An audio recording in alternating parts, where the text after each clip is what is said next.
Turkey and Iran, a long story of enmity, competition and cooperation despite mutual culture and religion. Many believe that the only true opponents in this region are Iran and Turkey because only they have the power, robust national identity and potential to become the leader of Middle East. Hello everyone, I'm Shafi and welcome to the new episode of Polit Affairs. This time it's going to be a little bit different. I recently participated in an online conference with well-known speakers from Iran and Turkey. They discussed present conditions and future of relations between these two neighbors. It was managed by Iranian Institute of Iran Eurasia Studies and Turkish Center for Foreign Affairs and was a very informative and fruitful meeting as speakers touched upon the hottest issues between Tehran and Ankara. So with their permission, I decided to upload the conference here. If you want to know everything on this, please be my guest. We are, as Ambassador and I said, living in interesting times. Not the best time, perhaps, of our relations. But again, when we look in the historic, perhaps in historic perspective, perhaps more than 400 years, close to 400 years since Castro-Syrian, we have had the same border, and we had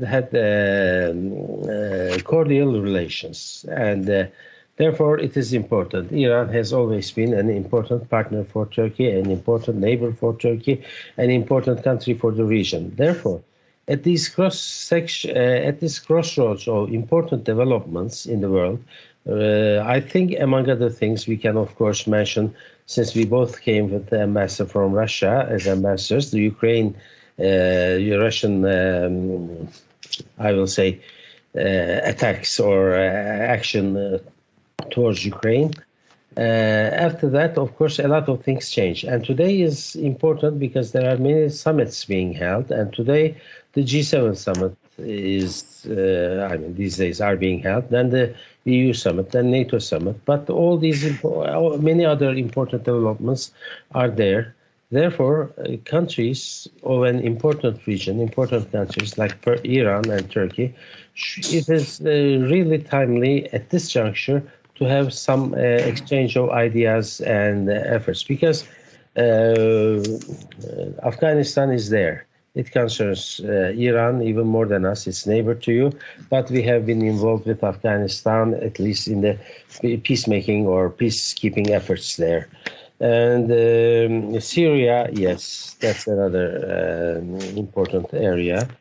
I won't mention Iraq. In Sochi, that's where we several times had an honor and pleasure of meeting again Ambassador Snai when the heads of state met, and we had the occasion to have conversations there, also with our foreign ministers and the heads of delegation. And Syria is very important, and that for the Astana process, where we do try to coordinate our goals and actions and attitudes, is very important. But in Syria, it is interesting because this is like a moving sand. The goals are changing sometimes for some countries. I don't know whether for Iran, but I know a lot of countries where the goals have changed from the beginning until now.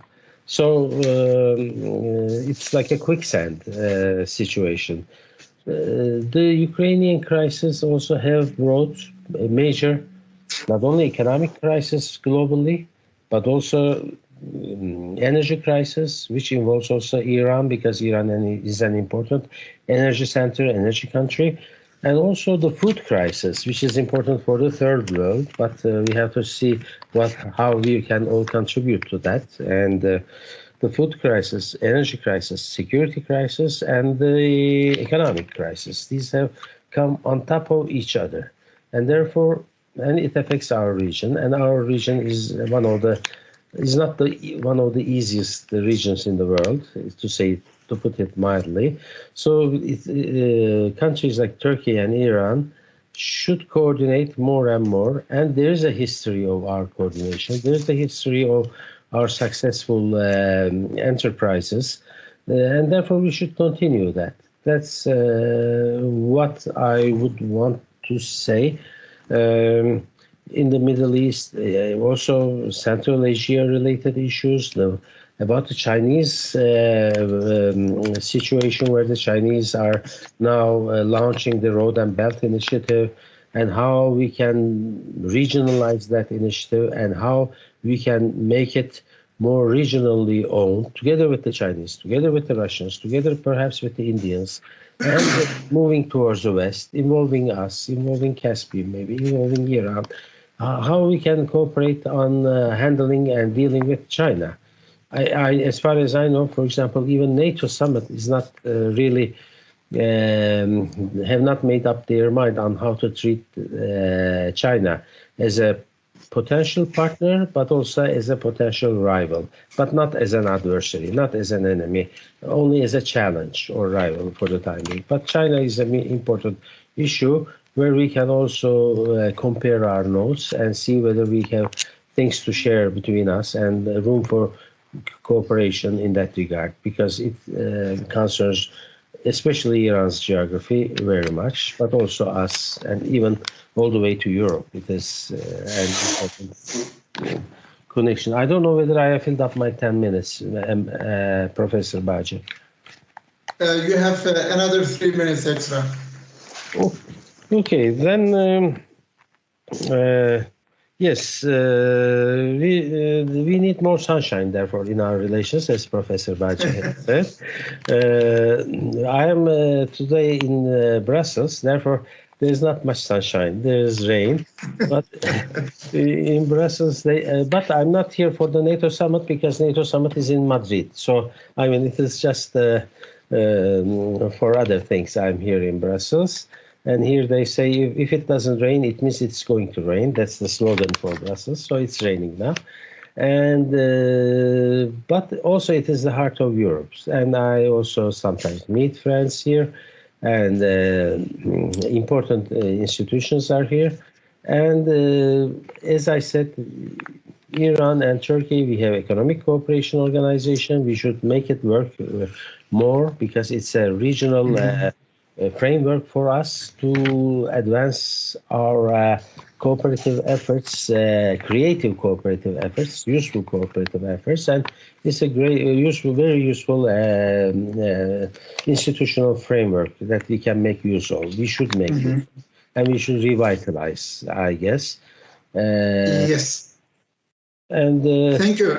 Thank you. Thank you very much, Ambassador. So with this elaboration, at least I hope tomorrow we have more sunshine in this respect, what is going on in the region and in the world.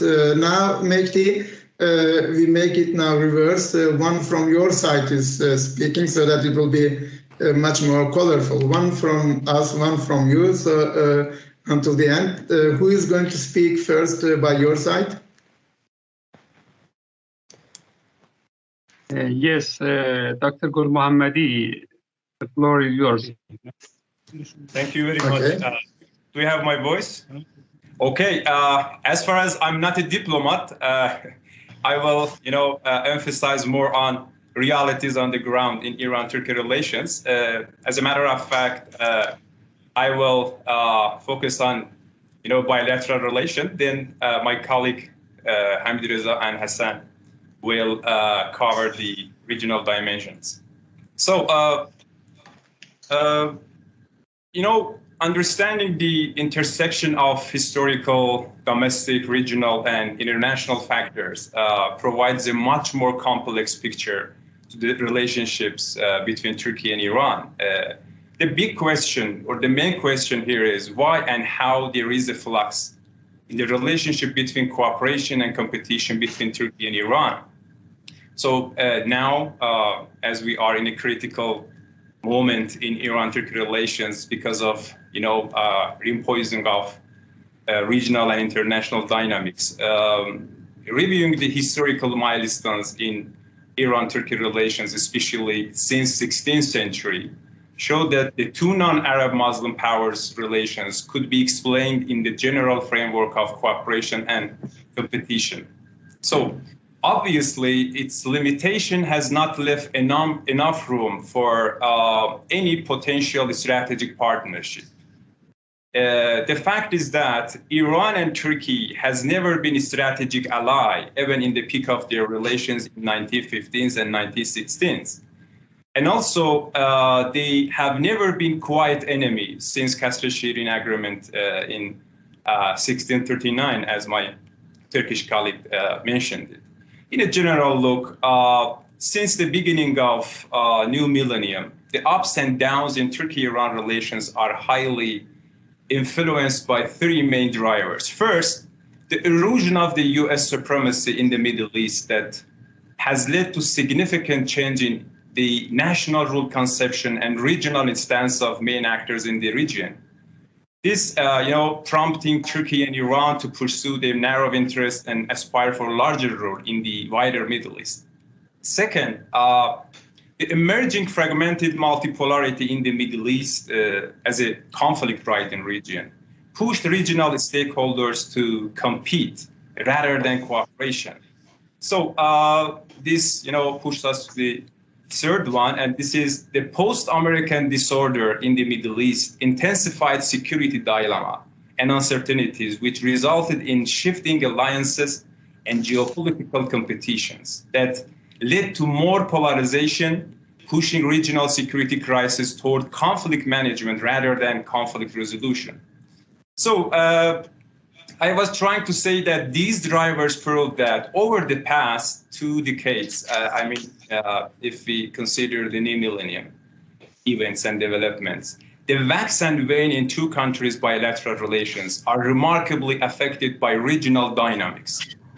So despite of all diverging dynamics, Iran and Turkey historically learned to compartmentalize their multidimensional relations and attempt to manage their differences over the time as ideological and geopolitical rivalry gave way to pragmatism, especially in the economic and security cooperation. One of my most favorite scholar in Middle East studies, McCordy, has a great contribution on Turkey relations that said that. Sorry. Please. Yeah. Oh, pardon. Please go on. McCordy said that Turkey has always viewed Iran, unlike other Middle Eastern countries, as a large and important nation state that must be managed rather than confronted. I can safely argue that this is the same story for Iran as well. So here I want to highlight a main challenge for Turkey-Iran relations. That is the lack of consistent formula for cooperation while they compete in immediate neighboring region. Their approach towards each other is very conditional and beyond historical patterns. They do not have any roadmap to cope with their disagreement, especially when it comes to the regional differences. In a nutshell, there is no meaningful strategic connectivity between two neighbors to keep their bilateral relations, immune from diverging forces.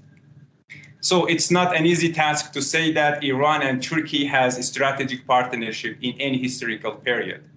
Over the last decade, last 3 years in particular, relation between the two countries in various areas of cooperation and competition have not experienced a positive trend. As Hossein and Mehdi just emphasized on that, we are in a tough times. It's not the best time, but the time that needs more cooperation and dialogue more than ever. In the economic sphere, trade volume have dropped from $10 billion in 2016 to $5.6 billion in 2019, and to $3.3 billion in 2020. The energy trade is, one of the most important sectors of Iran-Turkey economic relation, that its volume have been declining in recent years. Iran used to supply about 40% of Turkey's crude oil needs, which fell to less than 7% in 2020, obviously after Trump's policy of zeroing Iran's oil export. In the natural gas, Turkey's efforts to diversify its natural gas imports, as well as increasing the share of LNG in its energy needs, have cast doubt on the prospect of extending the gas contract with Iran in 2026. Despite of potential shared security interests, mutual distrust and geopolitical clash, especially in the north of Syria and Iraq, are intensifying now. The fact is that Iran and Turkey have wide-ranging differences over a wide range of geopolitical and security issues in the region, from developments in northern Syria and Iraq, the Kurdish issue, and also recently in the Nagorno-Karabakh. Empirically speaking, much of our issues in developing relations with our neighbors are more associated with the level of Iran-US hostility rather than bilateral relations. For the time being, the possible driver may cause a significant change in Iran-Turkey relations is the revival of Iran nuclear deal and lifting of sanctions. I'm pretty sure that its immediate outcome is fostering trade relations at the first place. And for sure, it could spill over to other areas of cooperation. When Iran-Turkey economic relations, experience a positive trend, it's automatically, a spillover to security cooperation, especially on the Kurdish issue. In the meantime, I have a suggestion, or it could be recognized as an alternative to foster Iran-Turkey relations. The framework that can be suggested is what kind of cooperation can Iran and Turkey have in the regional value chain? I mean, if Iran and Turkey engage economically in region's markets, new stage in bilateral relation could be recognized. Theoretically speaking, most economists believe that Iran and Turkey, given the complementary nature of their, two countries' economies, could be at the center of regional value chain. For Iran, in relation to Turkey as a trading state, a strategic partnership may emerge from these value driver interdependency, not through ideological or security partnership. The production of common goods for the middle class markets of Iraq, Syria, Pakistan, and also even in Qatar can be the starting point of such chain and create value driver interdependency between two countries. Due to two countries' unique geostrategic location, there are also many potential for cooperation in east to west transit corridors. If Tehran and Ankara intended to provide the past dependency status with win-win mindset, I'm pretty sure that this could be materialized in a foreseeable future as well. What I'm trying to say is, the logic behind any strategic step toward upgrade in Iran-Turkey relations pass through geoeconomics connection and joint ventures, not cross-sectional geopolitical affairs. What we have seen is relation between Turkey and Iran always explore the implication of geopolitical problems rather than geoeconomics. And this leads to difficulties in shaping a strategic partnership, any possible strategic partnership between two states. So despite the official statements for greater economic cooperation that that they have targeted, $3 billion of trade volume with each other, but there are three key asymmetries in relation between Turkey and Iran that affected their, relations in the coming years as well. The primacy of geopolitics over geoeconomics, primacy in energy relations, and primacy in natural gas.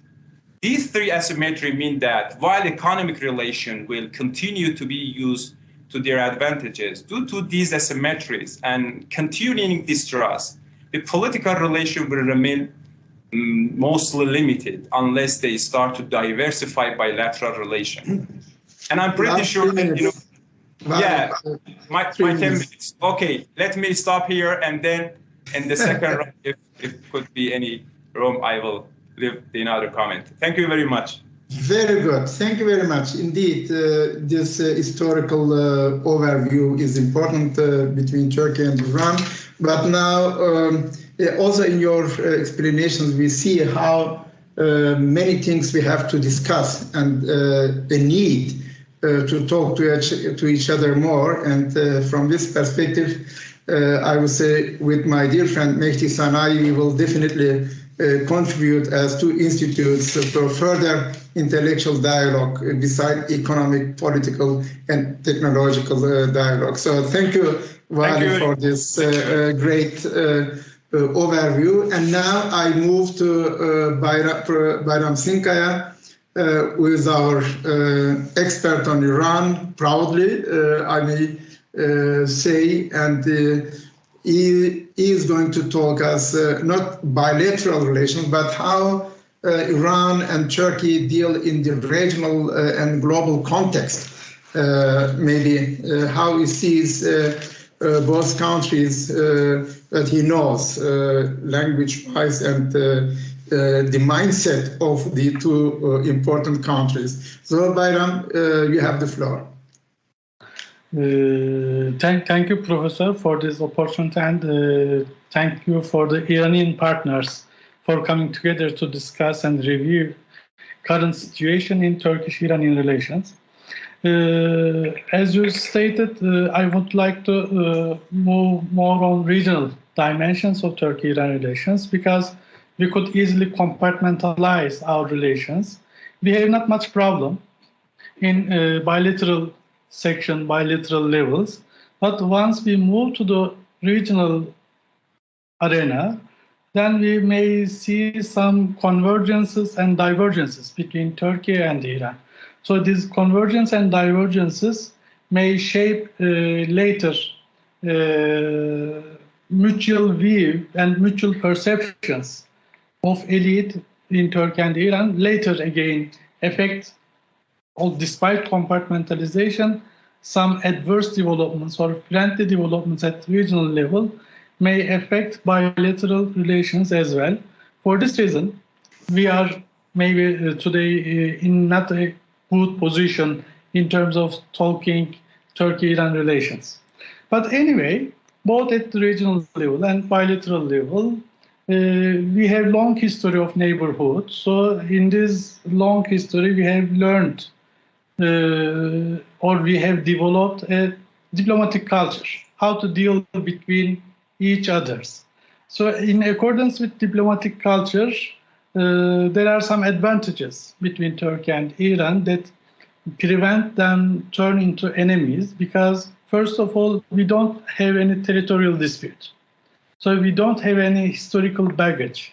So all other things may be rising, identity rising, strategic priorities, they may difference, but we don't have territorial dispute and we don't have historical baggage. It helps us to keep Turkey-Iran relations at a moderate level.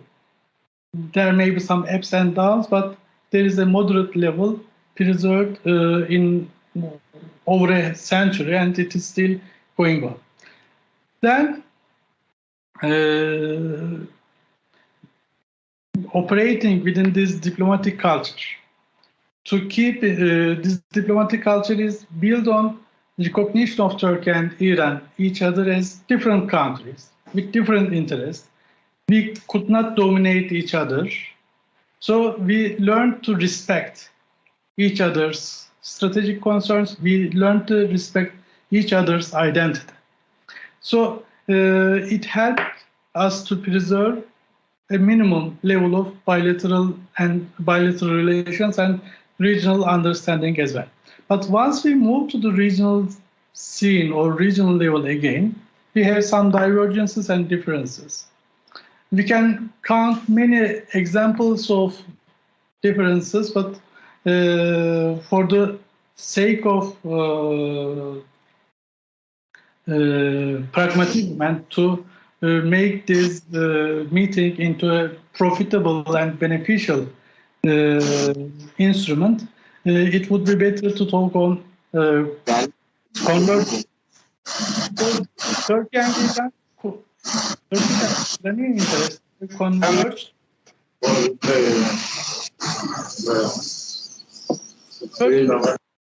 On the principle of regional stability, especially until the recent decade. Both Iran and Turkey have emerged as mainly status quo powers. So these status quo powers mainly concern with preserving stability in the region territorial division, territorial borders of the neighboring countries, either in Caucasus or Middle East, it doesn't matter, but this status quo-oriented policy prioritizing regional stability was the main motto, both in Turkey and Iran. However, this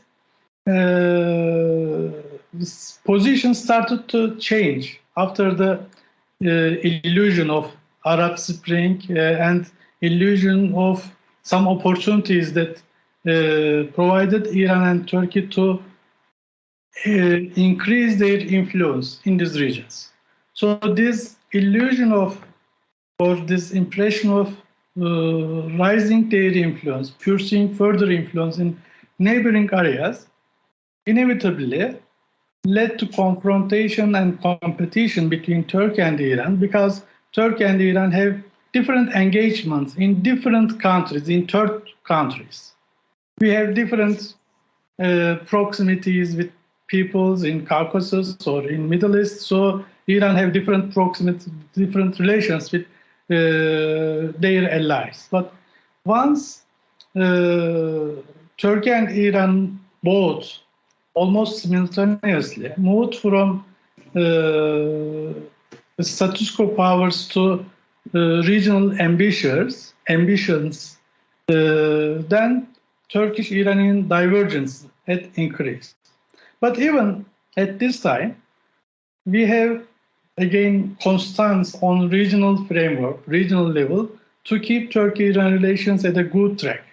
One is security concerns, regional security concerns, especially Kurdish separatism, threatening regional countries, Turkey, besides Turkey and Iran. So despite all differences, Turkey and Iran could manage to cooperate, as we have seen it clearly and evidently during the joint management of the Kurdish Kayarcı referendum process, independence referendum process. Another point is, despite all differences, Turkey and Iran have common interest in preventing rise of extremism and sectarianism in the region, because rising extremism and sectarianism have different implications and threatening implications both for both nations. For this reason, it emerged again another common point that keep Turkey and Iran together. The third point is the intervention of extra-regional countries, especially American influence, Russian influence. Maybe in future we may see Chinese influence, Chinese interventions. We don't know how it will evolve. But anyway, intervention of extra-regional countries emerged to be threatening Turkey and Iran's regional perspectives, regional interests, because both countries are middle powers. They could not easily affect, influence the policies of these great powers, extra-regional great powers. For this reason, we have seen Turkey and Iran, in Syria at least, we come together to negotiation table, cooperation, in order to prevent these adverse effects of extra-regional great powers. So against the further intervention of extra-regional great powers, Turkey and Iran, although principally they call for regional solutions for the regional problems, unfortunately, for different reasons, we have not a regional framework of negotiations for solution of regional problems. Anyway, despite the absence of such a regional framework, at least at bilateral level, we have achieved this. At least in two instances. In Syria, Astana format could be regarded in this framework. Again, in the Caucasus, trilateral meetings between Turkish, Azerbaijani, and Iranian foreign ministers is very valuable and should be promoted. Finally, besides 3 minutes. I'm about to finish. My last point is securitization of politics. For different reasons, maybe legitimate or some obsession, both countries engagement in the region, especially in the Middle East, become securitized, and security elites, security establishment take over the leadership and management of the files, both in Turkey and Iran. But however, mindset of the security officials are working different from diplomats and academics and business. So maybe we need to moderate our position, first trying to contain the influence of security officials in policy-making mechanisms. I want to stop here. Thank you. I think it was a real academic overview. So with all the terms, you have been very successfully avoiding any concrete examples where these differences are. Bravo, congratulations. It was a real lecture in academic terms, but we need more concrete things where the Turkish government is doing this, Iranian government does this. There is no mention of Khamenei, there is no mention of Erdogan, there is no mention whatsoever, but great. I had a concern to keep the mood and spirit of the meeting in a dialogue. But this is, anyway, that the Iranian foreign minister in Turkey, and that we have to be... we have to show the hospitality, of course, but anyway, now we will have the Iranian side. Mehdi, you have the floor. Yes, I want to ask Dr. Hamid Reza Azizi, this is your floor. Very good. Thank you. Can you hear me? Yes. Yes. Hello, everyone. Thank you very much. It's always a pleasure attending IRAS meetings, especially when dear Professor Sana'i is there. So I'm really happy to be here. The timing is also interesting. I mean, apart from Iranian Foreign Minister being there, for me personally, because I recently started a fellowship with the Center for Applied Turkey Studies at the German Institute for International and Security Affairs. So in the next few months, I'm going to be more focused on Iran-Turkey relations. So it's I will do my best to be more concrete, as as concrete as possible in that sense. It's good actually that the general trajectories of Iran-Turkey relations were already mentioned by our colleagues. I try to focus on the regional level, and especially on Iraq and Syria, the two countries which have had the greatest potential for tensions actually between Iran and Turkey. Generally speaking, of course, as it was also mentioned, Iran-Turkey relations have always been a kind of mixture of cooperation and rivalry or competition. And of course, it's been mostly the common historical and social backgrounds, I would say, that have kept this relationship together and prevented the flare-up of the conflicts. Otherwise, especially when it comes to the region, and by region I mostly mean the Middle East, the level of differences, different or sometimes contradictory interests between the two countries has been so high that, in the absence of those commonalities, it would have already resulted in a kind of, comprehensive conflict. But more specifically speaking, over the past decade, I would say Iran-Turkey relations in the Middle East has seen a trend going from conflict to conflict management, and then again marching towards a new, era of conflict or potential conflicts. Because what we saw during the Arab Spring was that the two sides basically stood on different sides, especially when it comes to Syria. The differences were quite obvious between the two sides. They were supporting conflicting parties. But then since 2016, I think there were two very important events.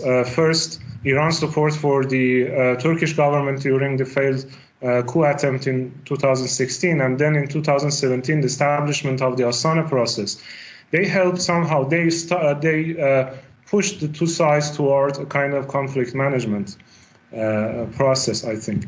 But then again, since, over the past year, or to be more specific, since early 2020, there have been signs of a new wave of potential tensions between the two sides, and it's been mostly related to Iraq and Syria. So when it comes to Iraq, Turkey's increasing military, political, and economic influence has been a matter of concern for Iran. And when it comes to Syria, of course, the potential for, especially most recently, the potential for a new Turkish military operation has caused concerns. Of course, I'm speaking from the Iranian point of view because we have our distinguished Turkish colleagues here who can comment on Turkey's views. But my main argument is that the reason that we are witnessing this shift again from conflict management to a new era of conflict has been that Iran's threat perception has been on the rise, and it's already reaching its maximum for a variety of reasons. Part of this is related to Iraq and Syria themselves, and part of it is related to the broader framework of regional and international developments, which I'm sure my colleague Dr. Ahmadian can explain much better than me. So I will focus mostly on those issues related to Iran-Turkey relations in the two countries. Specifically speaking of Iraq, since 2020, after the assassination of General Soleimani by the States, what I can see is that Iran has been worried that Turkey has been trying to somehow build upon or extract the opportunity arose from the absence of General Soleimani as the mastermind of Iran's regional policy, especially in Iraq, to increase its influence. Exactly in the same year, so this sequence of events I think is very important, because exactly in the same year, in 2020, we had the Senjar Agreement between Turkey, the central government of Iraq, and the Kurdistan regional government, which of course was mostly about, primarily about, combating the PKK insurgency. But Iran's absence, or Iran being pushed toward the sidelines and not being invited there, somehow, created concerns that Turkey is in a way increasing its security role in Iraq to Iran's detriment.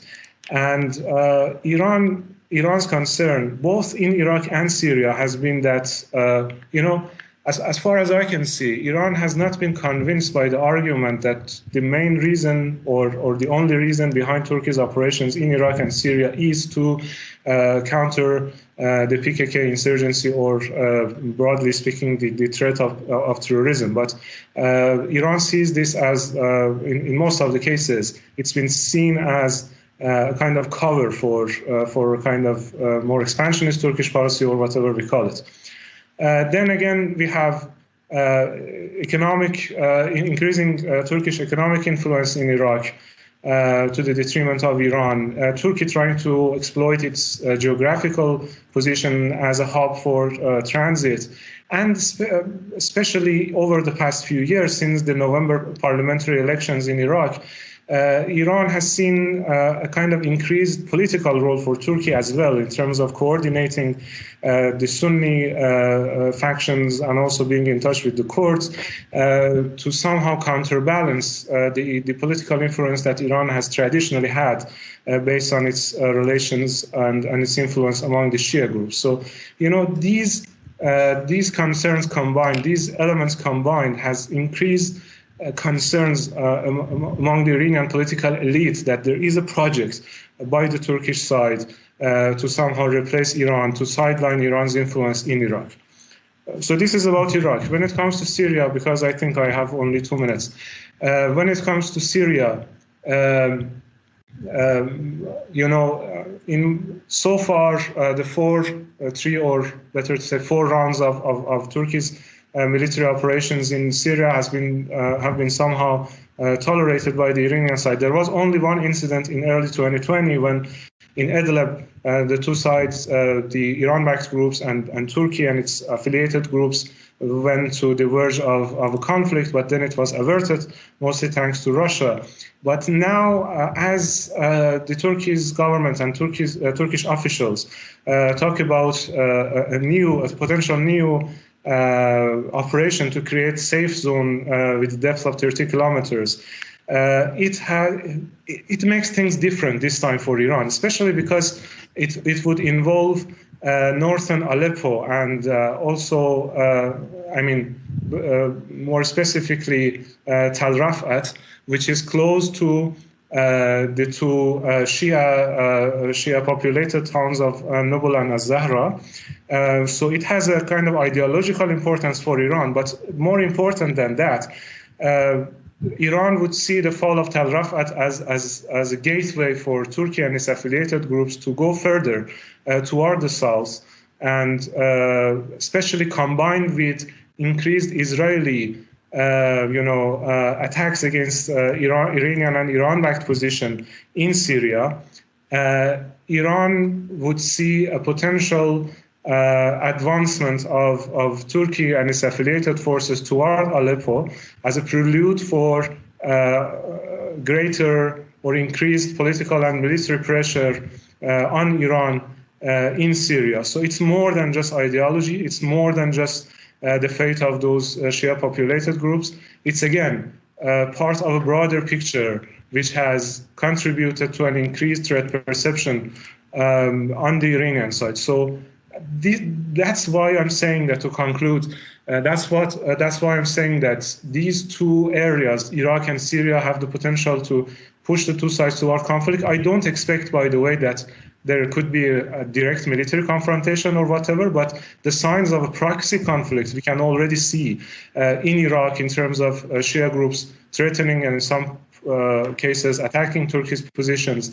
In Syria also, Iran-backed groups mobilizing around Tal Rafat, around other areas. So this proxy conflict, if it happens, it may kind of complicate the relationship between Iran and Turkey as well. So sorry for not being too optimistic, but I try to be as realistic as it takes. So I will stop here. Thank you. Thank you very much. Thank you, Hamid Reza. Your presence in Germany definitely will lead you to be more realist, because the Germans have the realpolitik. So you are not optimistic necessarily, but also a realpolitiker, and you mentioned very concrete examples. Thank you for this. What our Bayram Sinkaya didn't. He was more a theoretical explaining partner. I thank also to him, but also to you. One word, what you said was interesting. That you said Iran has tolerated the Turkish interventions in Syria as if Turkey would take permission from Iran. Do you mean this, or what it means, this term tolerance, according to Astana process, or according to the influence of Iran in Syria or in Iraq? And where do you see, this is a question maybe later on, in Turkish foreign policy, the value from your side, the value of Iran, of Iraq and Syria for the future developments? As you know, there is a wonderful article by David Altman, which says in his article, the fait accompli conquest. So it means the territories of Syria now divided, and Turkey keeps a big portion of it. Probably there will be another military operation, as the president declared recently. But the fact remains, Iran and probably Turkey will have diverging interest in this part of the world. So we will see this a little bit later on. Thank you for your, for me, a very enlightening position of the Iranian side, how the Iranian position is. And also that you are in Berlin. Please give best regards to Günter Zeufer, Daria, Claudio Major, and Stefan Meyer, all of them, and that you do contribute for this Turkish project. I find it very interesting and congratulate also your views and ideas. Now we move to Turkish side now. Creating a regional bloc, I think, is a exaggeration. It can be, of course, but as I'm sure you're aware, Iran has very close ties with many GCC countries, including some of the, Qatar, Oman, very functional relations with Kuwait, UAE. And these countries, basically, some of them have been pushing for an Iran-US deal. That is to say, I don't foresee them joining a bloc against Iran. Now, of course, there is normalization in the region between Israel and some Arab countries that can affect Iran's Arab relations, but these are yet to bear fruit in the future, especially as you touched upon, the negotiations are ongoing on the nuclear issue, and they can change much of the calculus in the region. With regards to Turkey's closeness to or drifting away from previous, conflict with the Saudis and getting more close to them during this time, I think there are, debates in Iran reflecting on them and some of them, and they go beyond the Turkish-Saudi relations. I think a main point is that Turkish strategic independence has ceiling, and that is the U.S. strategic view of the Middle East and its global leadership. To put it, in a more sort of American terminology, that ceiling keeps Turkey away from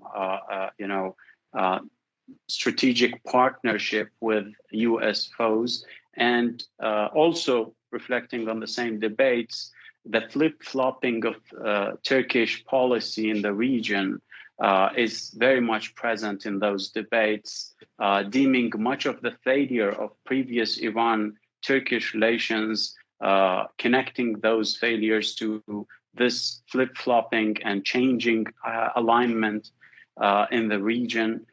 Is also part of the debates on Turkey. Also, a new, strategic culture is debated in Iran with regards to Turkey. That is, Turkey is viewing itself in more less cooperative fashion in the region, viewing the disruptive nature of some policies that it endured or basically embarked on, being more fruitful and paying off more in its regional engagement. That is, some put it in another way, saying that politics and economic influence cannot be that much effective and bear fruit absent military presence. That's why, again, reflecting on those debates, Turkey is using its muscles more often than previously. So flip-flopping, the ceiling of strategic independence, and I think the more assertive, militarized nature of the new, Turkish policy are part of those debates and can a little bit, I think, answer the question as to how Iran views Turkish involvement nowadays, or its changing views on Saudi Arabia, for instance. But going back to my points, I think much of what I wanted to say has been already said. I think the salient feature of Iran-Turkish relations, as alluded to, is rivalry.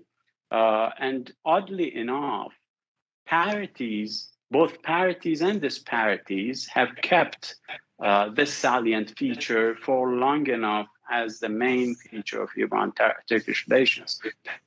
Parity disparities include structural things such as country's size, its population, different features of the two countries, but also yearn for regional presence, influence, their struggle to be a balancer in the region or an active actor in the region.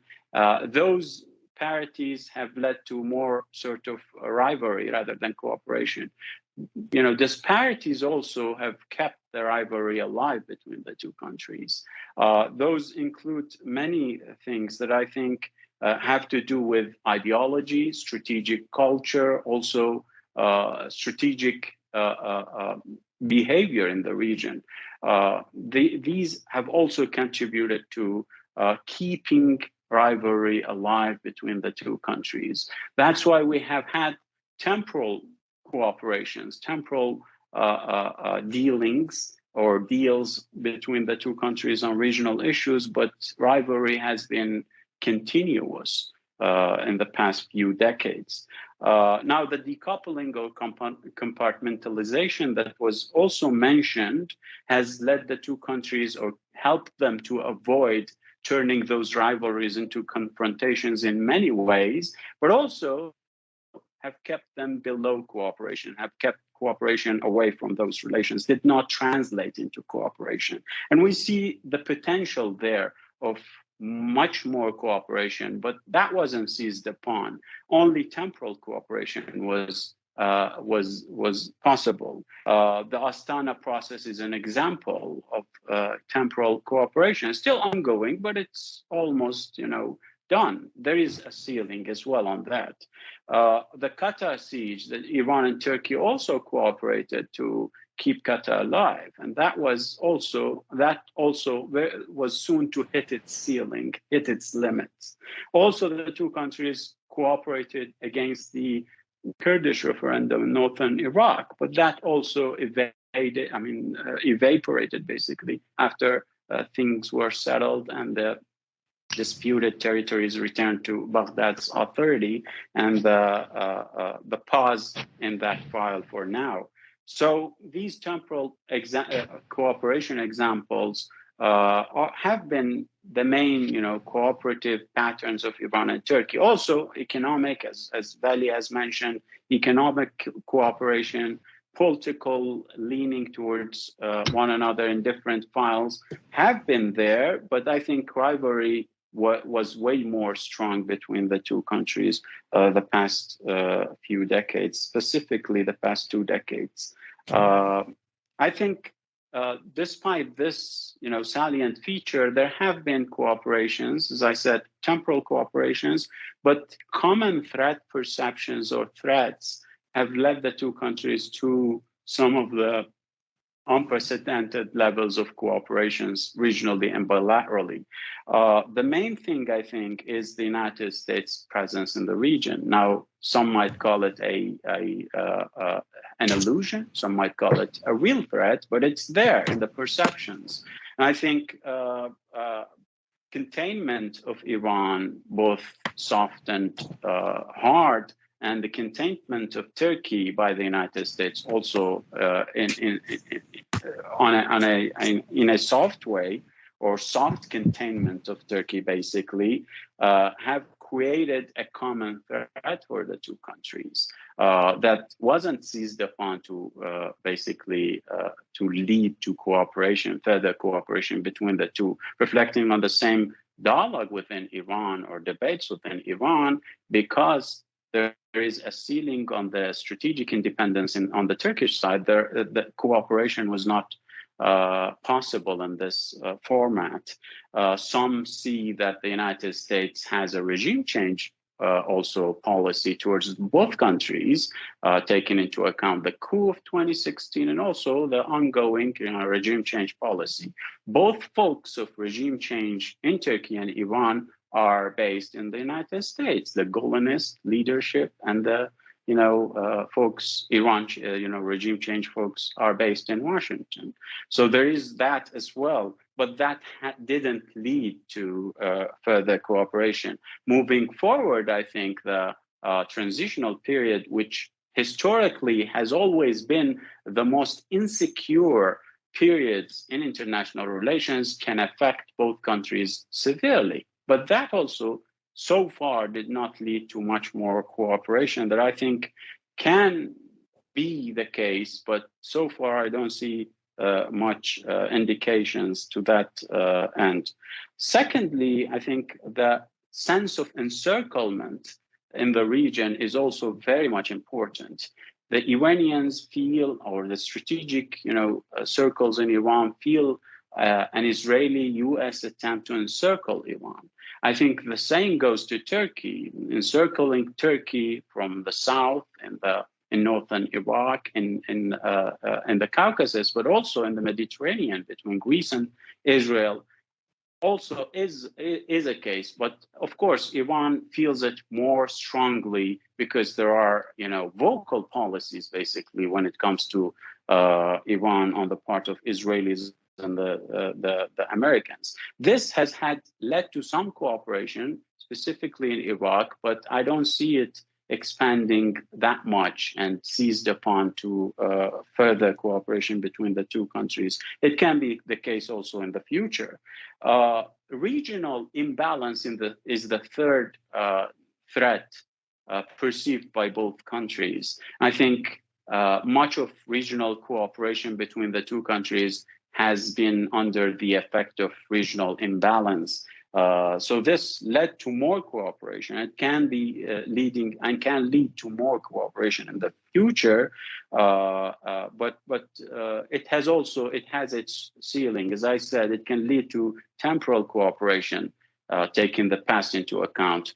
How can we move from this temporal cooperation into more sort of permanent setting for bilateral cooperation on regional files? That's a big question that I think we can think of. The fourth challenge or threat that faces the two countries is the economics of the international spillover into the region. Public debt in Turkey, or be it sanctions in Iran, both are hurting the two countries' economies. And these can lead to further economic cooperation between the two countries. So far, as Vali has alluded to and gave us numbers, there are aspirations for increasing, trade, bilateral trade, but that is not a strong basis for economic integration. I think a solid base needs more sort of integral industries to be at the center of regional economic cooperation, not only merely trade, though trade can also facilitate much of that. So these, threats and challenges can lead to further cooperation and also rivalry in the future. It can both be the case. And it depends much on the recipes both countries embark on to deal with these challenges. If it's, for instance, on the Israeli case, if it's containment through engagement, as the Turkish, as my understanding of the Turkish stand and policy is, and Iran's hard balancing vis-a-vis Israel, are two recipes, different, very different in nature and in end games. This cannot lead to cooperation, but the more the recipes get closer in their way of reacting to the challenges, I think the space for cooperation widens, as seen in the cooperative examples that I've mentioned and have been mentioned by my esteemed colleagues. So moving forward, I think the model of temporal cooperation, continuous rivalry will be still present, absent a change in the strategic mentalities of the two countries. But I think, taking into account the drastic and very fast changes in regional and international politics, I think this model can lead us to further very fast temporal cooperations and more maybe frictions in the future as we saw in the cases in Syria specifically moving forward. So I think challenges will rise more often and cooperation will be more often as well, despite the model being, beyond, very much below the potential of cooperation between the two countries. I'll leave it there. Thank you. Mr. Ahmedian, really very, very thankful for this, I would say, all these previous spoken topics you have got collected and then produced a wonderful, I would say, suggestions also for possible future cooperation and ways how both sides can think. I'm very thankful for your presentation, for your ideas. It will help us further to see how this strategic understanding or strategic mindset of both countries, whether it will experience some changes or this encirclement theory, which you also applied successfully for Turkey and for Iran, is interesting. And I would say also how these two countries, two regional powers, they are global players but not global powers. Both Iran and Turkey are regional players with global players' capabilities, but still both countries are far away from to be a global power. But at least the concerns, the problems, issues, challenges, which countries, what both countries face and have to solve is important. It will be definitely in the future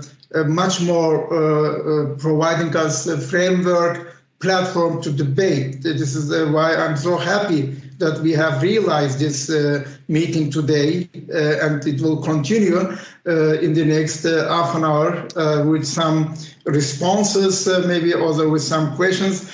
I would like, with your permission, go back to my Turkish friend, Bayram Sinkaya, who was elaborating in so theoretical framework, masterly, I would say, and now he could maybe answer to your ideas, maybe contribute, not answer, but contribute to your ideas and maybe arise some new questions. So, Bayram, I will start with you, and then I'm chairing, by the way, now the session because Mr. Sinai left, he had to leave, so I'm chairing until 5 o'clock in the next half an hour. So Bayram, you have the floor, and then I will continue to give the floor to speakers reverse style. So please, you have the floor. I want to start with posing a theoretical challenge again. Yes. Because we are usually concerned to be realistic, but to be realistic is enough to explain, understand the current situation and how we came to here, but it doesn't help us to transform or change the future of relations.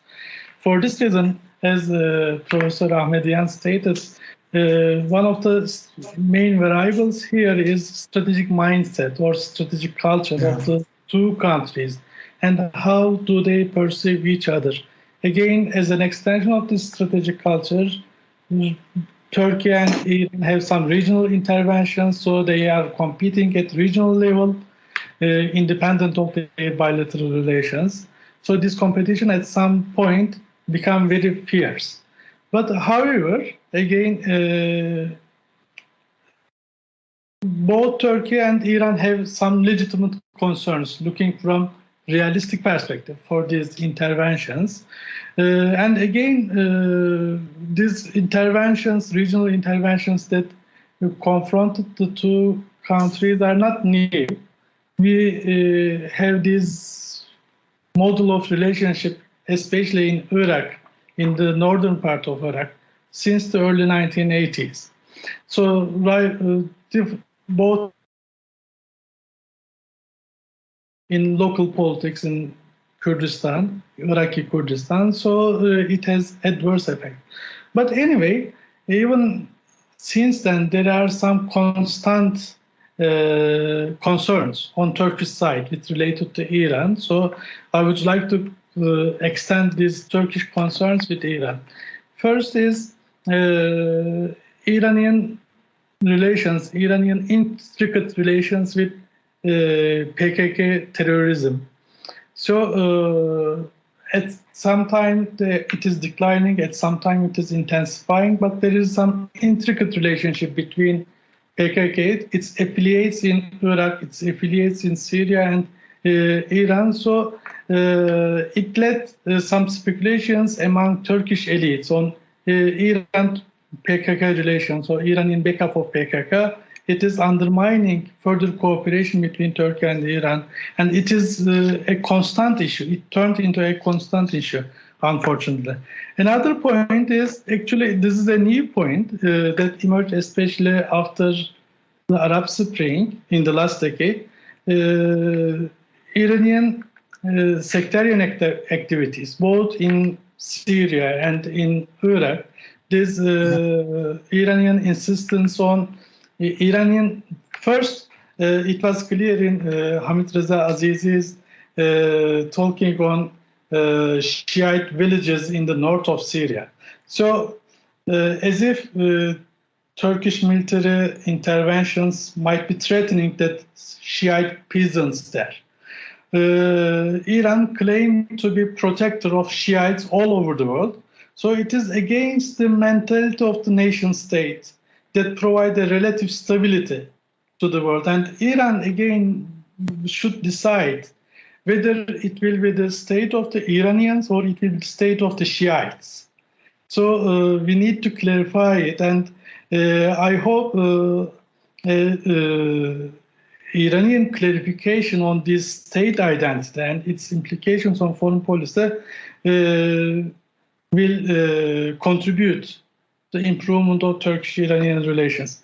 So, additionally, in Iran, yes, Iran has some legitimate security concerns since the revolution because of US and Israel hostility. But as if everything in Middle East is related with Iran, Iranian security, there is a security obsession. So these security concerns almost turned into obsession on the Iranian side, and this obsession, unfortunately, in order led to the Iranian overstretch and Iranian over-intervention.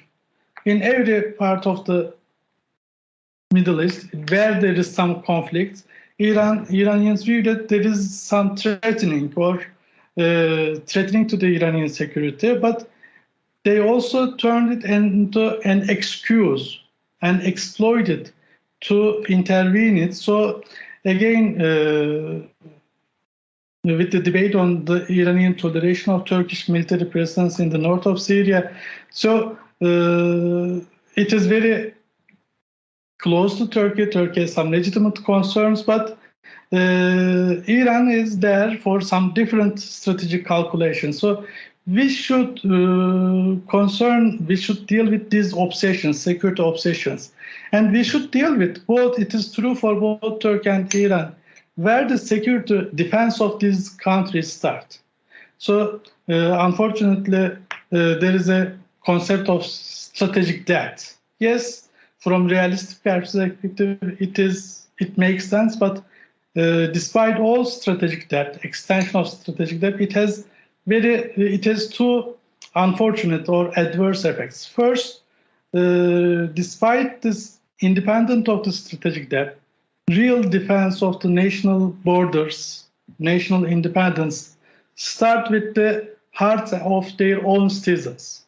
So as far as state-society relations are coalesced and it is good, state and society are supporting each other, these concerns for strategic debt would be meaningless. So defense is mainly lies in the nation support for state. Another point is, again, with related to... 1 or 2 minutes. 2 minutes. Okay. With related to concerns of strategic debt, it is leading perceptions of domination, search for domination, and again it is almost turned into embodiment of the offensive realism of the John Mearsheimer. So, but however, any attempt of domination or perception of attempt of domination leads or backs balancing. So it leads other actors, regional actors, local actors to resist against it. So for this reason, illegal and abnormal interventions of regional powers, regional players, further complicating the picture and deepening the misunderstanding and mistrust. I want to stop here. Thank you. Very interesting. Thank you again. With this theoretical framework, you opened for us new discussions. Now I move to Vali as the youngest one probably of the discussions now, but he was the first speaker of the Iranian side. Please, Vali, what is your contributions or your questions arising or answers? So I would say 3 minutes, 4 minutes.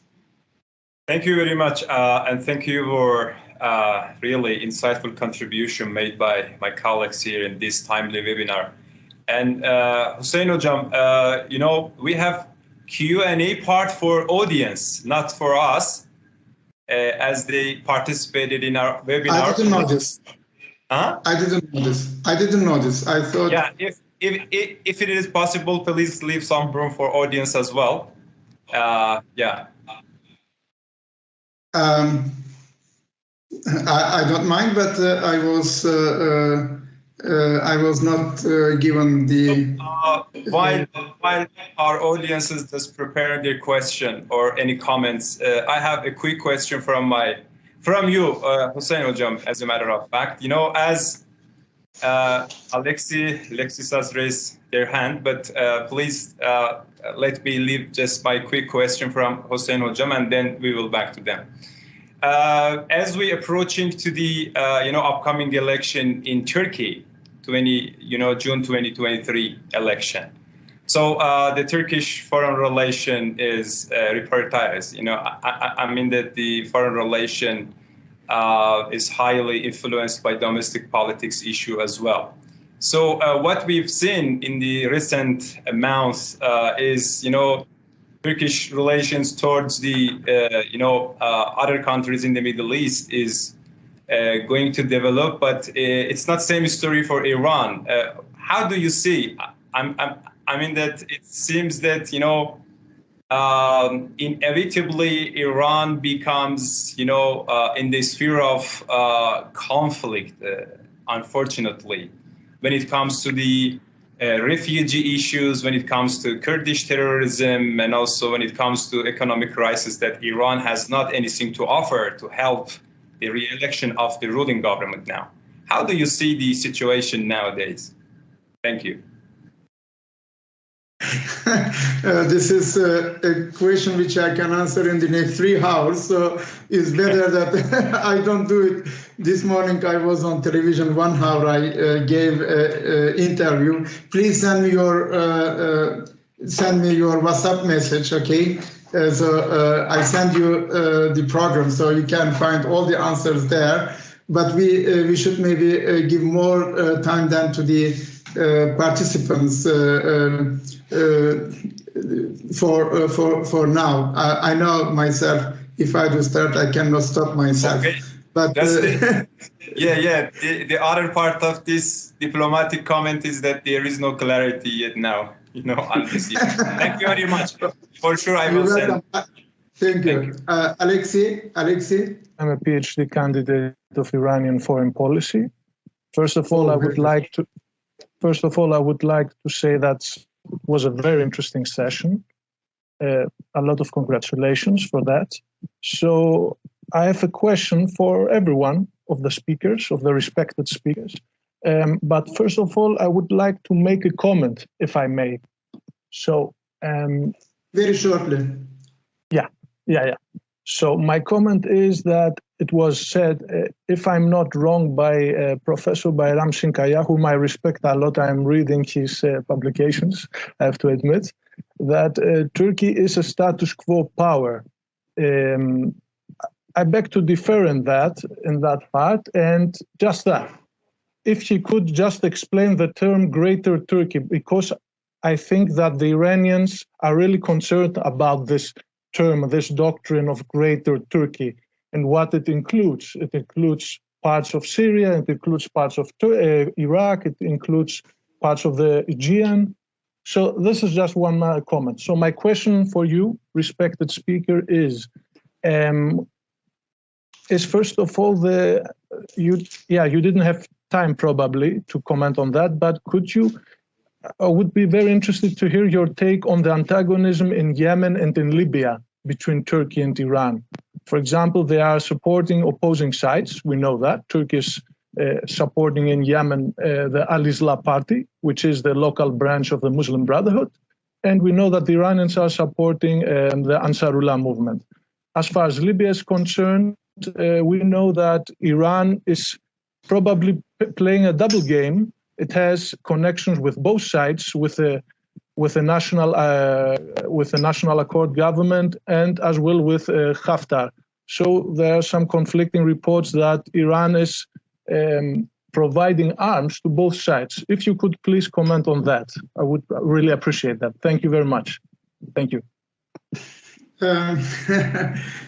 Again, question directed to me, I can answer in a very lengthy way, very shortly. First of all, what it concerns Yemen issue, Turkey and Iran are not parts of it.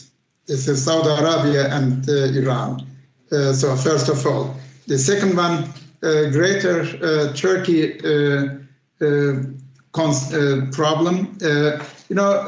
All the smaller countries want to be always great. It is a psychological problem. Greater Serbia, Greater Bulgaria, Greater Montenegro, Greater Albania, whatever you call. So I think Turkey does not have this type of feeling because Turkey was great already. It was Ottoman Empire. So it is, historically speaking, not putting Turkey into the same category. I tell you this anecdote, then you understand. In 1995, when I was in China, visiting China, just in the Tiananmen Square, one Chinese diplomat escorting me and said to me suddenly, out of blue, he said, Professor Baci, do your politicians not learn geography in the school? I said, of course they learn. Why you ask this? He said, your President Süleyman Demirel, he said, he speaks from Adriatic to Chinese Wall, Greater Turkey. And then I said, do you know, in our literature, in our language, we have this exaggeration, abartma. So I said, this is an exaggeration. And the Chinese diplomat said to me, yes, it is an exaggeration, but the Chinese Wall is just 70 kilometers to Beijing. We call it historical consciousness. The fear is important here. Even more concrete example, 2011, Ahmet Davutoğlu was foreign minister. Bayram was mentioning about this strategic depth. This is also one of his publications. Davutoğlu said 24 of April 2011 in Sivas, in the AKP party congress, he said, Turkey will become again a Cihan Şumul devlet. Cihan Şumul devlet means Grand Empire. Cihan Şumul, the Persians would understand this much better. Cihan Şumul ruling in 3 continents, Ottoman Empire, Europe, Asia, Africa. And after this, 2 weeks later, I was in Vienna, in the military academy there, in a conference, and one Austrian general said to me, Professor Baci, but your foreign minister speaks about the Grand Empire again. We are a small country. I said, don't worry, it does not mean Austria.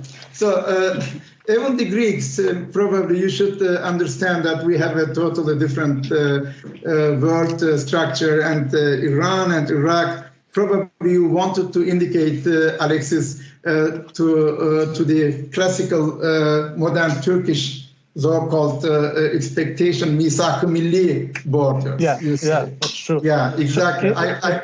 If I may interrupt you for short, just to make the comment in better terms.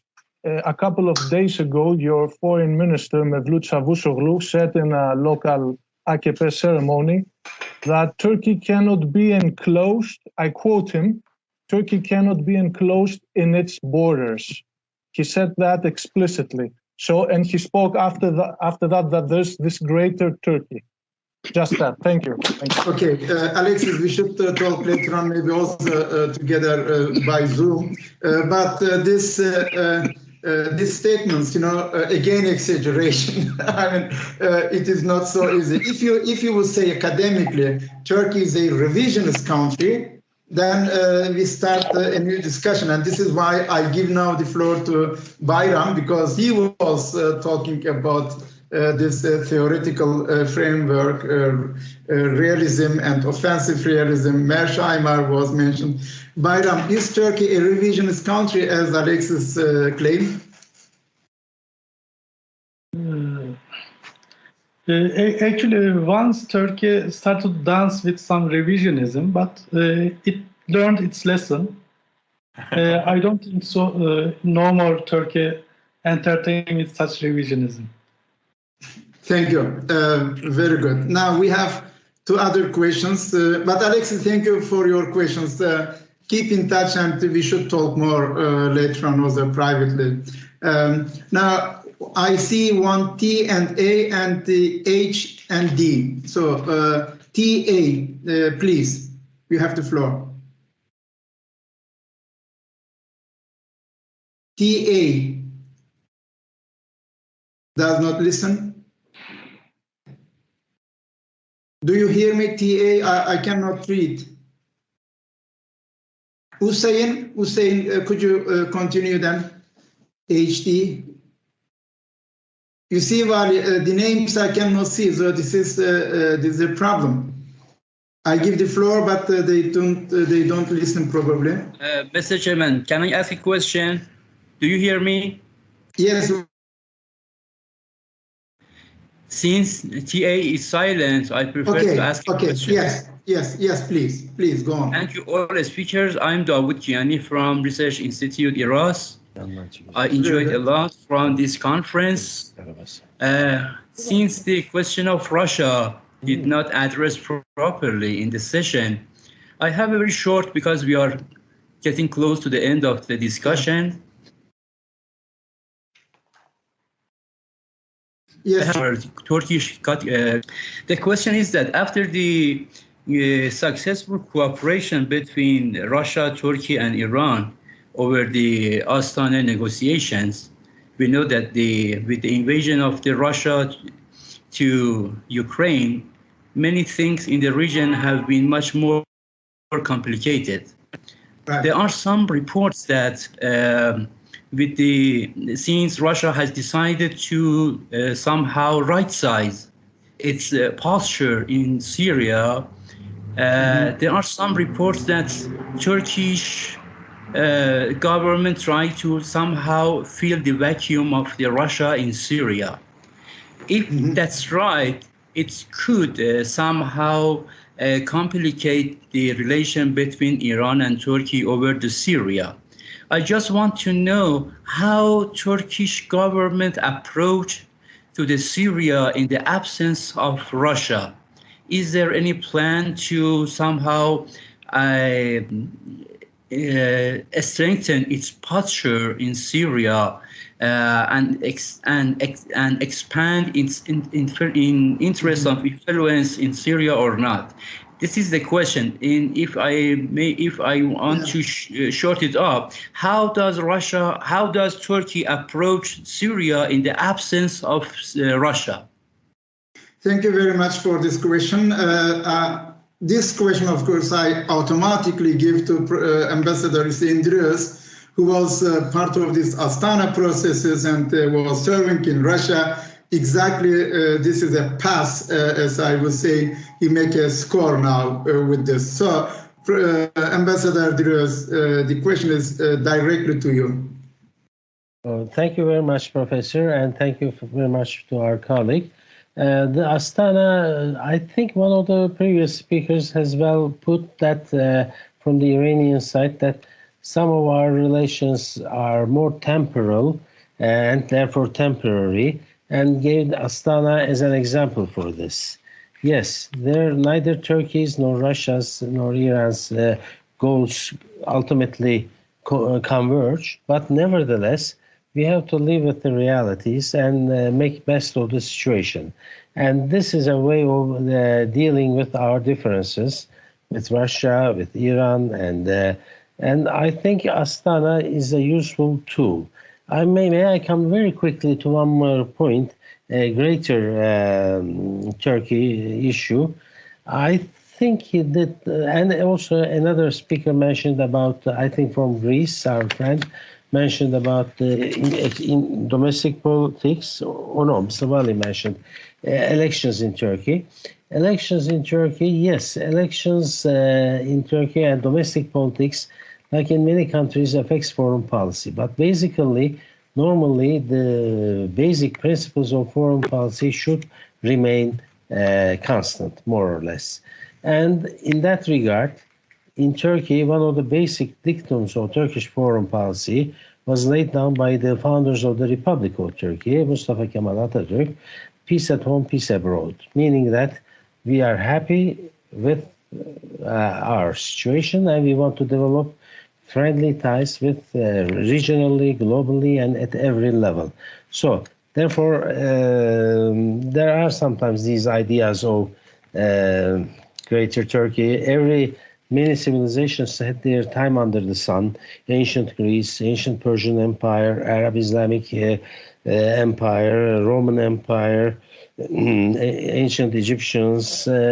Yes, but now today the most important part of strength is to have good relations with others and to contribute in educational advancement, scientific advancement, technological advancement, economic advancement, as I see. And I hope the Republican early establishment values will shed light to that kind of approach for Turkey. It is exactly 5 p.m. here in Turkey, and I think you see, it was great talks and great questions, but time flies, as the old Greeks say. The Turks use also Greek philosophy, don't worry. So from this perspective, we should probably make another one. Otherwise, it will go on, and but time is limited. And with your permission, I would like to thank to Iranian Institute for Euro-Asian Studies and its President Mehdi Sanai, good friend, that we have realized our first webinar. And I would like to talk to all speakers, Iranian speakers, as well as Turkish speakers, who enlighten us with their ideas, with their views, and we saw how much potential we have to discuss and develop intellectual linkages. This is very important, not only to sell weapons or economic goods or develop diplomatic relations, but also intellectual relations are very important in strategic thinking. The think tanks have to play this role. And this, I think, today at least, there was a successful combination of Turkey and Iran, Foreign Policy Institute and Iranian Eurasian Studies Center. We proved at least that two countries' think tanks can work and even make jokes during the discussion and learn from each other. And I would like to also thank to all who followed us this discussion. I'm very thankful to them, because with them it has much more meaning, because they are the transformers, they get the information, knowledge, and transfer it also to their environment, students, friends, whatsoever. So we call it intellectual influence. Intellectual influence there, France, is like smoke. You do see this, but you cannot touch it. So you cannot catch it. It is intellectual influence. Or, as I tell to my students with our programs here, Foreign Policy Institute, it is intellectual vitamin, what we provide. So 2 hours, but enough intellectual vitamins. And I thank you all, those who made this a success today. And thank you, and keep you in touch, and see you next time. Thank you very much, and bye-bye. Have a good day and enjoy life.